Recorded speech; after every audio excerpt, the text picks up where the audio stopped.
Aujourd'hui, nous allons prendre 5 minutes pour poser les bases des 50 prochaines années de votre vie.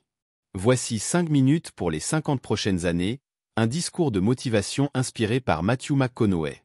Préparez-vous à transformer votre vision du succès et à définir ce qui compte vraiment pour vous. Je vais vous parler de certaines choses que j'ai apprises au cours de mon parcours, la plupart tirées de mon expérience, certaines que j'ai entendues en passant, beaucoup que je pratique encore, mais toutes que je crois vraies. La vie n'est pas facile. Elle ne l'est pas. N'essayez pas de la rendre ainsi. La vie n'est pas juste, elle ne l'a jamais été.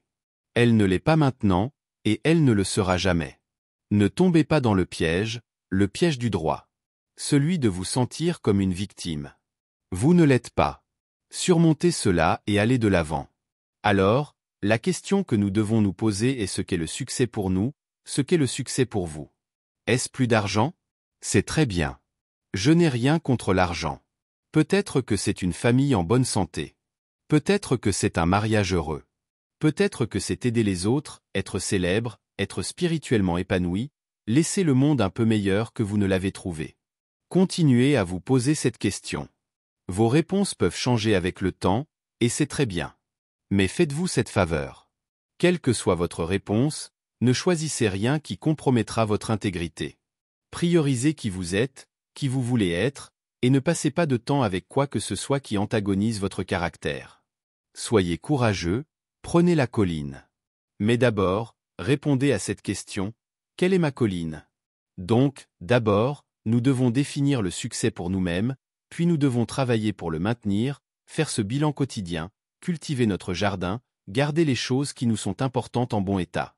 Où vous n'êtes pas est aussi important que où vous êtes. C'est tout aussi important où nous ne sommes pas que où nous sommes. Regardez, le premier pas qui mène à notre identité dans la vie n'est généralement pas « je sais qui je suis ». Ce n'est pas le premier pas. Le premier pas est généralement « je sais qui je ne suis pas ». Un processus d'élimination. Se définir par ce que nous ne sommes pas est le premier pas qui nous mène vraiment à savoir qui nous sommes. Vous connaissez ce groupe d'amis avec qui vous traînez, qui ne fait peut-être pas ressortir le meilleur de vous. Vous savez, ils bavardent trop ou sont un peu louches. Ils ne seront vraiment pas là pour vous en cas de besoin. Ou ce bar où nous continuons d'aller et où nous avons toujours les pires gueules de bois. Ou cet écran d'ordinateur, n'est-ce pas? L'écran d'ordinateur qui nous donne toujours une excuse pour ne pas sortir de la maison et aller dans le monde pour avoir des interactions humaines réelles. Que dire de cette nourriture que nous continuons à manger parce qu'elle a si bon goût en descendant mais qui nous fait sentir mal la semaine suivante, nous nous sentons léthargiques et prenons du poids. Ces personnes, ces endroits, ces choses, arrêtez de leur donner votre temps et votre énergie. Posez-les. Et quand vous faites cela, quand vous les posez, vous arrêtez de leur donner du temps. Vous vous trouvez alors à passer plus de temps et à être plus souvent dans des endroits qui vous apportent de la santé et plus de joie. Pourquoi?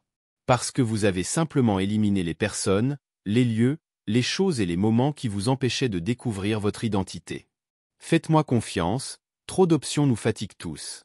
Alors, débarrassez-vous de l'excès, du temps perdu, réduisez vos options. Si vous faites cela, vous aurez par accident, presque innocemment, mis devant vous ce qui est important. Par un processus d'élimination. Savoir qui nous sommes est difficile. C'est difficile. Accordez-vous une pause. Éliminez d'abord ce que vous n'êtes pas. Vous allez vous retrouver où vous devez être. Au lieu de créer des résultats qui nous prennent, créons plus de résultats qui nous rendent. Qui nous remplissent. Gardez votre feu allumé, restez motivé pour le plus longtemps possible dans votre avenir. Nous faisons de notre mieux, nous ne faisons pas toujours de notre mieux. L'architecture est aussi un verbe, et puisque nous sommes les architectes de nos propres vies, étudions les habitudes, les pratiques, les routines que nous avons qui mènent à et nourrissent notre succès. Notre joie. Notre douleur honnête, nos rires, nos larmes méritées. Analysons cela et remercions ces choses. Et quand nous faisons cela, devinez ce qui se passe? Nous devenons meilleurs à cela. Et nous avons plus à analyser. Choisissez-le parce que vous le voulez. Faites-le parce que vous le voulez. Nous allons faire des erreurs. Vous devez les assumer. Nous allons faire des erreurs. Vous devez les assumer. Ensuite, vous devez faire amende honorable. Et puis vous devez avancer. La culpabilité et le regret tuent bien des hommes avant leur heure. Alors, tournez la page, Descendez du manège. Vous êtes l'auteur du livre de votre vie. Merci à tous d'avoir pris le temps de m'écouter aujourd'hui. J'espère que ces réflexions et conseils vous aideront à façonner les 50 prochaines années de votre vie avec succès et intention. N'oubliez pas de vous abonner pour ne pas manquer les prochains discours et contenus inspirants. Ensemble, construisons un avenir meilleur. Merci encore et à très bientôt.